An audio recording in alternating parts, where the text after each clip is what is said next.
Hi again, this is Rabbi Tobin at B'nai Shalom in West Orange, and I'm continuing my series helping us to prepare for the High Holy Days. One of the most lengthy and involved portions of the service on Rosh Hashanah is, of course, the Musaf service. The Musaf service happens after the morning Shacharit, after the morning Amidah, after the shofar blowing, after the Torah reading, after the sermon, and therefore is one of the exit moments for people attending services in person.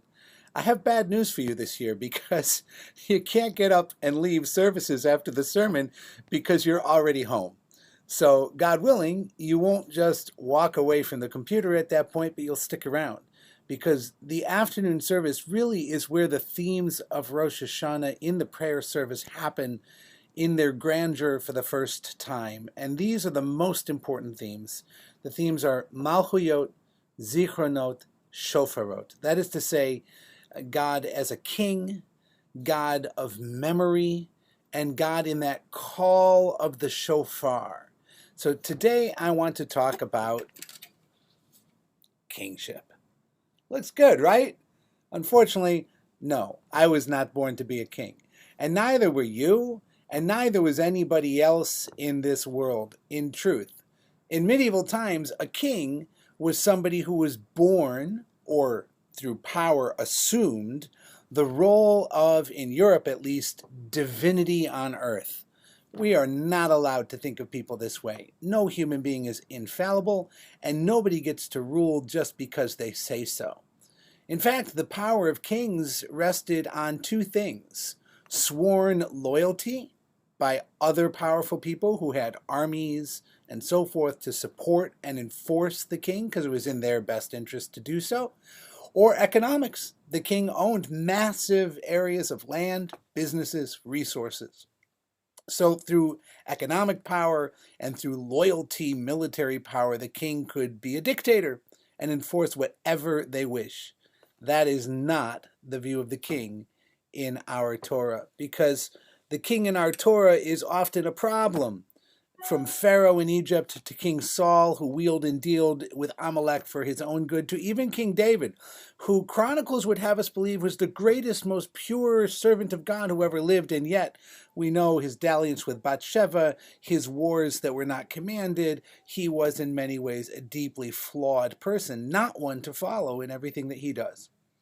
On the contrary, however, we are reaffirmed on Rosh Hashanah that there really is only one king, and that king is God. God in heaven. And I know that sounds, a little maybe too religious for a lot of people. But if you think about kingship as power, and you think about the universe as being incredibly larger and more powerful than any one of us, we ultimately can't fight against the universe. The universe is going to win. We can't fight against our own physicality and our own mortality. Our physicality and our mortality are going to win against us at some point.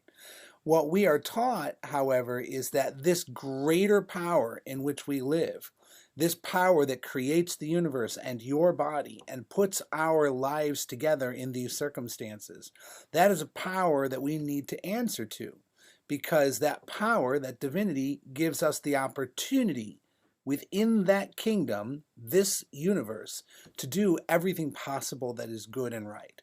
Every complaint you have about the world is yours to fix, because it's only loyalty to injustice or loyalty to greed, like the medieval kings who were propped up by loyalty, selfishness, and greed.